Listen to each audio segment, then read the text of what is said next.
बेहतरीन drama serial शिद्दत जो कि काफ़ी इंटरेस्टिंग होता जा रहा है। नाज़रीन आपको बताते चले कि इस ड्रामे की आने वाली एपिसोड में क्या होने वाला है। आप देखेंगे कि जैसा कि कान खोल दिए हैं सुल्तान के असरा की माँ ने और अच्छे तरीके से इसकी मेहमान नवाजी करके इसको भेजा गया है और इसको बताया गया है कि ये सारे कानून तुम्हारे ऊपर भी लागू होते हैं जो तुम असरा के ऊपर करने की कोशिश कर रहे हो। हालांकि उस बेचारे की तो कोई गलती ही नहीं, उसका तो कोई कसूर ही नहीं। जिसका कसूर है वो इतना ढीठ बन के बैठा हुआ है और जिसका कसूर नहीं है और उसको जलील किया जा रहा है। ये कहाँ की गैरत है जिसको सुनकर सुल्तान वहाँ पर तो खामोश हो जाता है, क्योंकि असरा की माँ ने सारा कुछ उसका खोल खाल के सामने रख दिया है और उसको बता दिया है कि असल में उसकी हकीकत है क्या, उसकी औकात है क्या। उसकी औकात दिखानी भी उसके लिए बहुत ज़रूरी थी, क्योंकि अगर ना दिखाई जाती तो वह दूसरों को ही सिर्फ आईने में उतारता रहता, अपना तो इसको बिल्कुल भी पता नहीं होना था। खैर आप देखेंगे कि वहाँ पर वो बात को काफ़ी ज़्यादा हल हुल करके आ गया और कह देता है कि आप फिक्र मत करें, असरा को यहाँ पर आने की पाबंदी नहीं होगी, ऐसा कुछ भी नहीं होगा, आप उसके बारे में फ़िक्र मत किया करें। आगे से वो कहती है कि हाँ, मैं दोबारा से कोई ऐसी बात ना सुनूं, क्योंकि मुझे ये बात बिल्कुल भी पसंद नहीं आई है। इसलिए आप देखेंगे कि जैसे ही वो घर आता है तो घर आकर असरा को कहता है कि तुमने आज जो मेरी इज्जत करवाई है अपने घर वालों से, ये मैं सारी ज़िंदगी नहीं भूल सकता। बहुत ज़्यादा उन्होंने मेरी मेहमान नवाजी की है और इस कदर मुझे जलील किया है वहाँ पर कि तुम सोच भी नहीं सकती। आगे से असरा उसको कहती है कि आखिर आपने ऐसी क्या बात की थी जिसकी वजह से आपको इतना जलील होना पड़ा है। कुछ ना कुछ तो ऐसा हुआ है जिसकी वजह से ये सब कुछ हुआ है। आप क्या समझ रहे हैं कि आपकी किसी बात का यानी कि मैं सारी बातें जाकर आगे बताती हूँ, लेकिन ये बात अपने जहन से निकाल देना, क्योंकि अगर मैं सारी बातें जाकर उधर बताती होती तो मैं आज यहाँ पे नहीं होती। मेरे जो माँ है और भाई है वो कभी भी मुझे यहाँ पर नहीं रहने देते। इस बात को मज़ीद बिगाड़ देता है सुल्तान का दिमाग। सुल्तान कहता है कि बस ठीक है, अब तुम अपनी ही मर्ज़ी करो, क्योंकि मुझे नहीं लगता कि तुम इस घर में खुश रह सकती हो। आगे से आप देखेंगे कि वो कहती है कि अब आप किसको इस घर में लेके आना चाह रहे हैं, ये सारा कुछ तो मुझे भी पता है। अगर मेरी माँ ने सच कह दिया, सारा कुछ सच सामने लेके आ गई, तो आपको इतना बुरा लग रहा है कि आप उनके बारे में इस तरह गलत अल्फाज यानी कि बातें कर रहे हैं। मैं आपको इस चीज़ की इजाज़त कभी भी नहीं दूंगी कि आप उनके बारे में इस तरह की बातें करें। मेरी हद तक ठीक था जो था, लेकिन अब ऐसा कुछ भी नहीं होने वाला है। बस मैं आपसे यही कहना चाहती हूँ कि अपनी ज़बान को थोड़ी सी लगाम दें, क्योंकि ये ज़बान जो है एक दिन बहुत बुरे तरीके से आपका बुरा हश्र होने वाला है। क्योंकि जब ये बात सरवर भाई को पता चलेगी कि आप उनकी माँ के बारे में ये सब कुछ कर रहे हैं, तो वो आपको कभी भी माफ़ नहीं करेंगे। कभी भी इस चीज़ के लिए आपको माफ़ी नहीं मिलेगी। जिस पर वो कहता है कि तुम क्या समझ रही हो कि मैं तुम्हारे घर वालों से डर गया हूँ या मुझे इनका कोई खौफ है।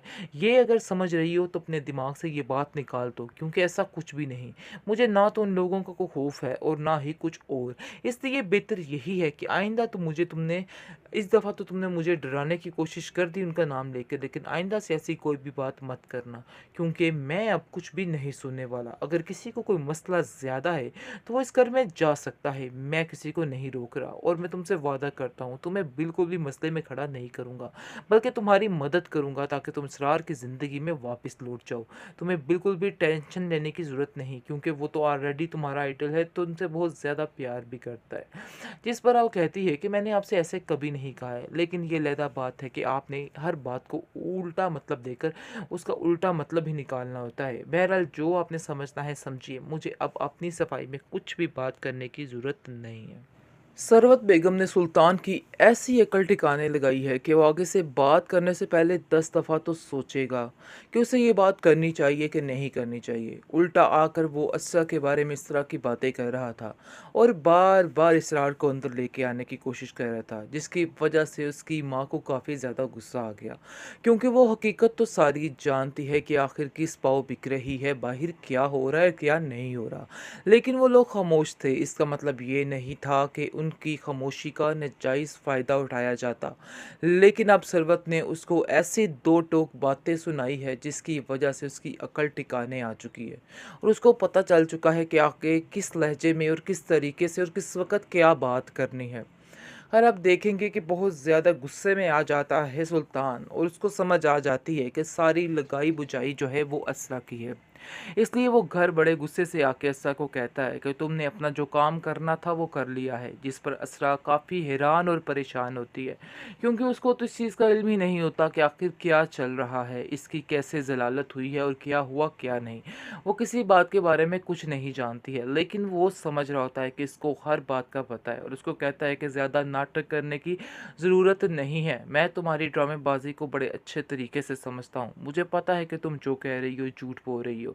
आगे से वो कहती है, मुझे वाकई में किसी बात का कुछ पता नहीं है, लेकिन उसको कहता है सुल्तान कि घर की बातें जो निकली हैं सारा कुछ तुम्हारी वजह से ही हुआ है, तुमने ही घर की सारी बातें जाकर अपने घर वालों से की हैं, तो उन्हें इन बातों का इल्म हुआ, वरना उन्हें कैसे पता चलता कि क्या हो रहा है क्या नहीं हो रहा। आगे से वो समझाने की कोशिश करती है कि शायद आपको इस चीज़ का अंदाज़ा नहीं कि वो लोग भी इसी शहर में रहते हैं और आपके चाल चलन से वाकिफ़ हैं, और सारी दुनिया जानती है। ये अलहदा बात है कि कोई बात मुंह पे करे या ना करे, लेकिन इंसान के जो अंदर होता है वो सबको सब पता होता है।